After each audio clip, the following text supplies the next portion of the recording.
Hello to all my friends out there. I decided that I would be dead before white lipstick made a comeback. And I always thought it was one of my best looks, and it will not make a comeback. So I'm just going to have to go with it. So I hope everyone is doing okay. Okay, I want to evaluate some issues. I was thinking about them today. And I have quite a few, so let's get into it. Number one, cutting consumption. Cutting consumption is good. The best way, in my opinion, to cut consumption is just cut everything you really don't need. You know, don't go skimpy on things you really need, like protein or, you know, I think I need bottled water, things like that. But maybe go a little less other things. But generally, I think cutting consumption is really a good idea.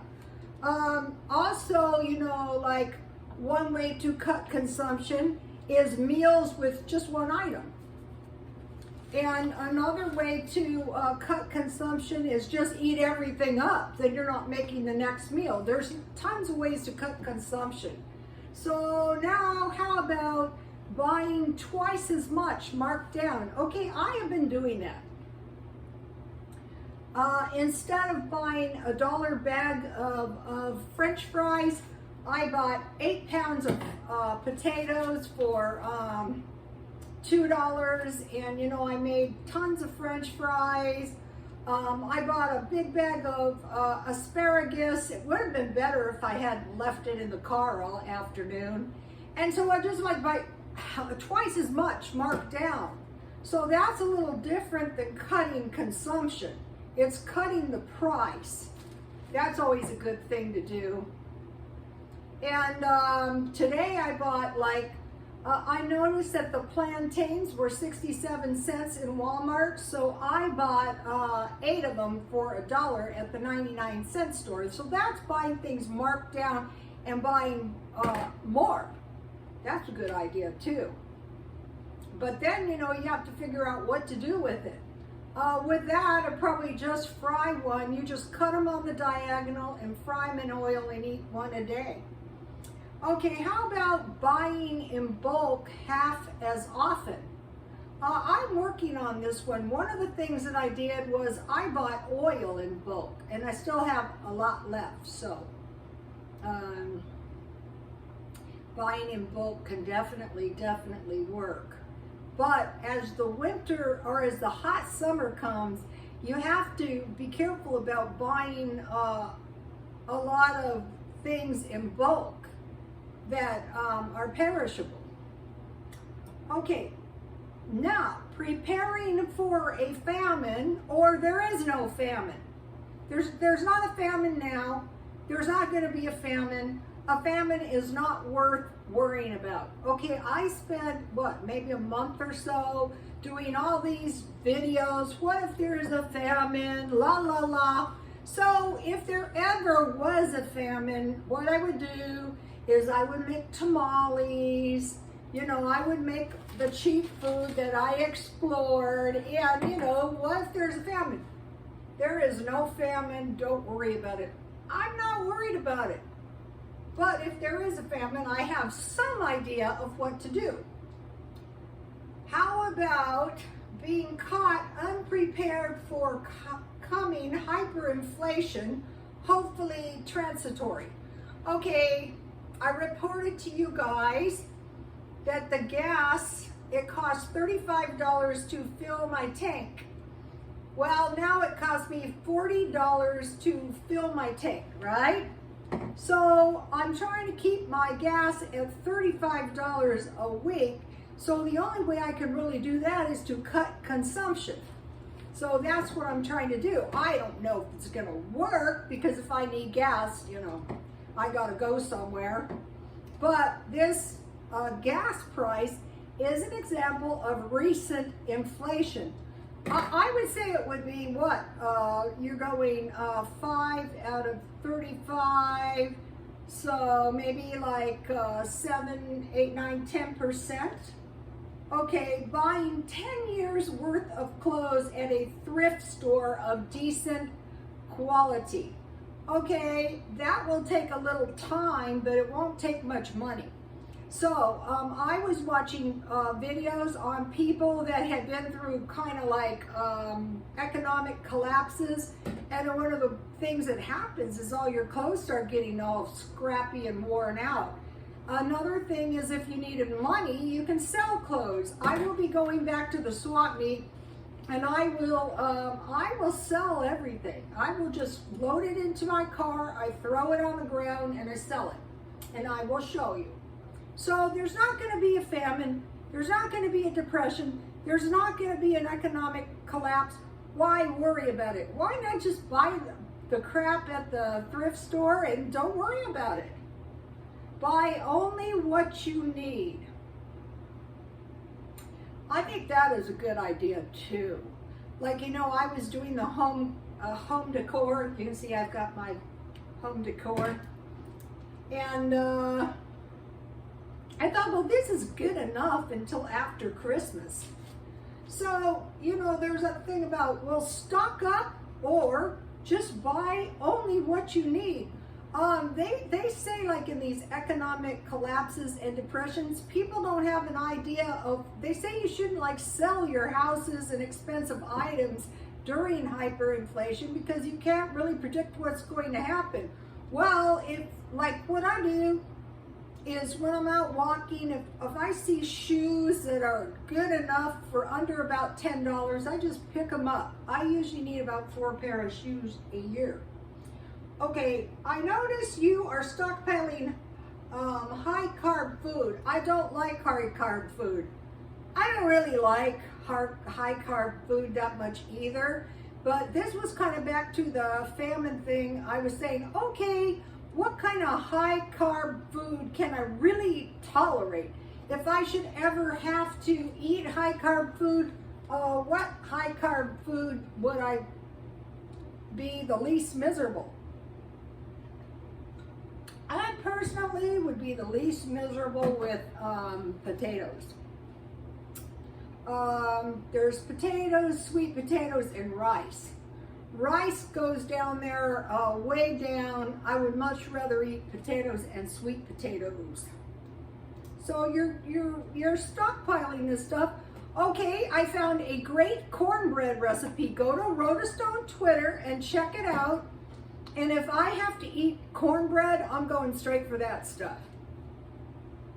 Down through the generations.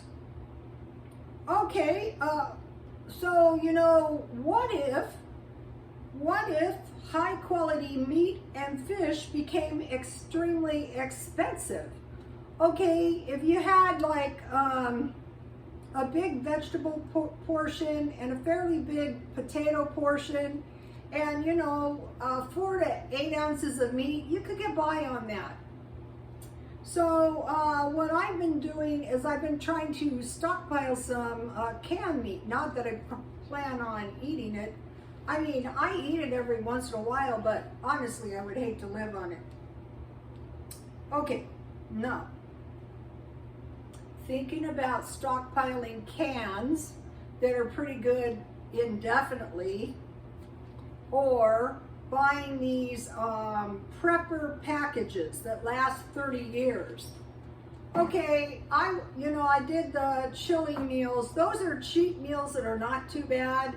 If I had to eat chili on rice, you know, I wouldn't be too bad. But if I had to go eat some freeze-dried food, I wouldn't be too happy. If I had to eat some tuna on toast, that's one I experimented on. So what these are is just experiments. What could I possibly tolerate?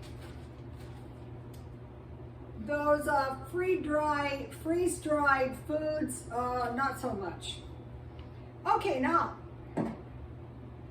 as soda and energy drinks and coffee and chocolate and alcohol get very expensive, I am drinking tea now in anticipation of these events. Like if the meat and the fish get expensive, I don't want to be wasting my money on coffee, alcohol, soda, energy drinks.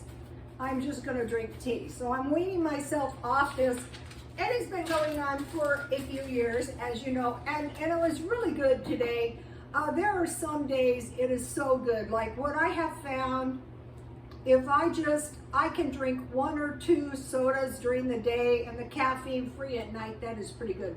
Okay, fast food versus frozen food. Okay, fast food is not that fast, and fast food is not that cheap. And so you have to ask yourself, is this fast food 10 times, if it costs 10 times, better than the frozen food, like the frozen hamburgers, I am stockpiling up on those. What I usually do is in the middle of the month, I buy 15, and then I go through the rest of the month just eating the food I have, and I eat frozen food. And this month, you know, I made the frozen French fries, so. Okay, find no-cost fun to conserve money for necessary food and expenses. Okay, we've all been cooped up. We can't go anywhere. Now is really not the time to rush out and start doing away with large sums of money, in my opinion. I certainly don't plan on doing that. It's not happening. So I am finding no-cost fun. Is no-cost fun that fun? No, not really. Well, what I have been doing is baking, and my cookies are coming along good, and I'm trying to do yard work, and my yard is starting to look pretty decent. I'm doing the home decor, and it's going okay. Okay, so now, like necessary foods like what? Meat, fish, milk, eggs, cheese. Like that kind of necessary food. Compare and contrast tofu, soy, and vegetarian, which is doable if you have to. I have found pita bread, hummus, and roasted nuts are not too bad. Now, find several streams of employment working towards self-employment. So I do the swap meet, but I can't go because of the illness, but I will be going back too soon. But if any of you have channels, I did think of 3 things. Tupperware, Shackley, and Avon, and put a link on your YouTube channel. I am going to be doing that. Also, I do eBay. I'm going to be doing Etsy. And, you know, I'm just coming up with several streams of income. Otherwise, live on what little money you have. That goes back to cut consumption. It can be done. Okay, now, find several streams of employment, move towards self-employment. Okay, cohabitation versus suffering lack in a 1-family unit. So you really can't afford your overhead and you're suffering. Otherwise, you could let another family move into your dwelling, and then they would have a place to live, and so would you. No one would be, you could, if I met a young girl once, and she moved down here, and she was going to the food pantry getting food for the family. So, you know, there's all the what they can help with the housework, they can secure the house.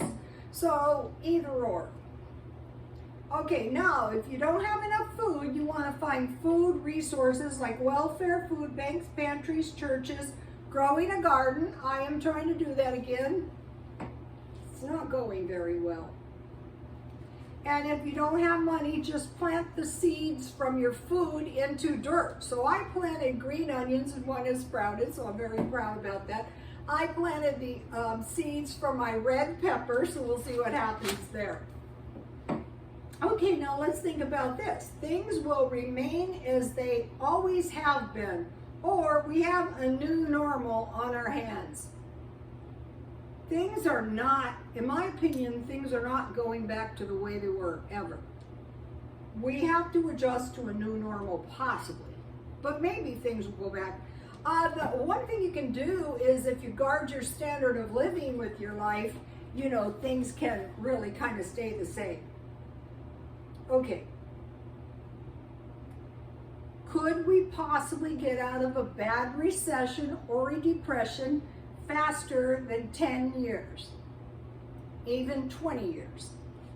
I say no. I say we're in for 8 more years of this. So the sooner that we become really conservative with our money, the better off we're going to be. Could we possibly get out of a bad recession or depression faster than 10 years? 10 years would be fast. Things are fine, nothing to worry about. Only poor people have to worry. Well, that's why I have to worry. I'm not staying up nights, but you know.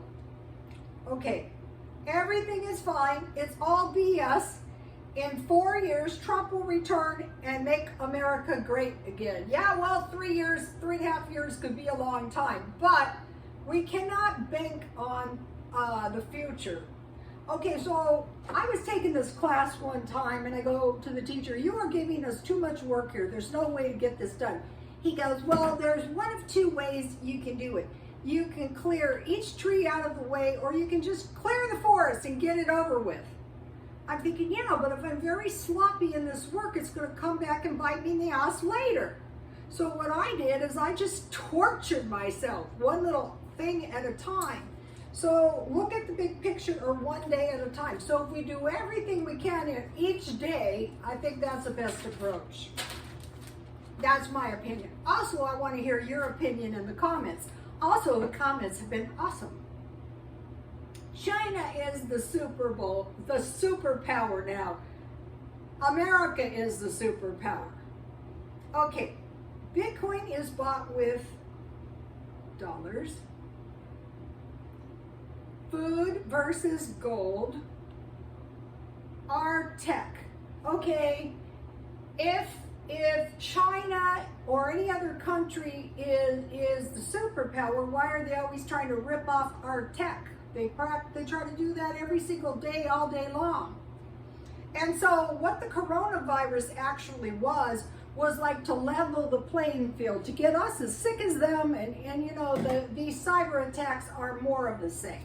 So and another thing, I know this from working in Asian shops, they think if they can learn everything, they can take over. And I think that's what we're seeing too, is they're trying to take over. Are they going to be able to take over? Well, they have a giant population. Okay, so I think our tech is one of the most important aspects. Okay, we're in a grand solar minimum, a mini ice age. Are you kidding? This is extremely hot. Like here, California has no water. It's a drought. It could be both going on at the same time. Fire is God's judgment, and a tsunami will hit New York City. So those are ways to look at things.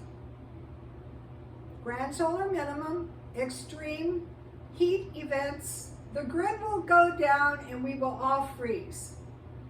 Okay, this is the last one. Aliens are here.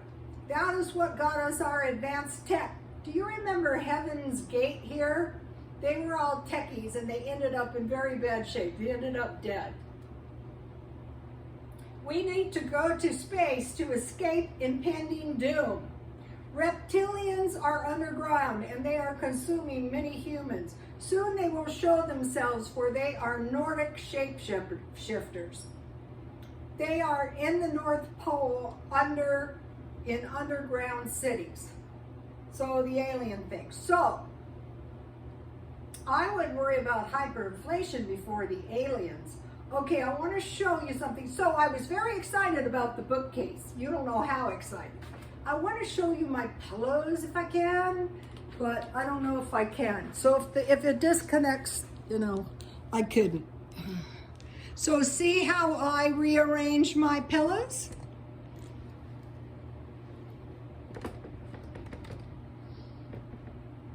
I think they look much better.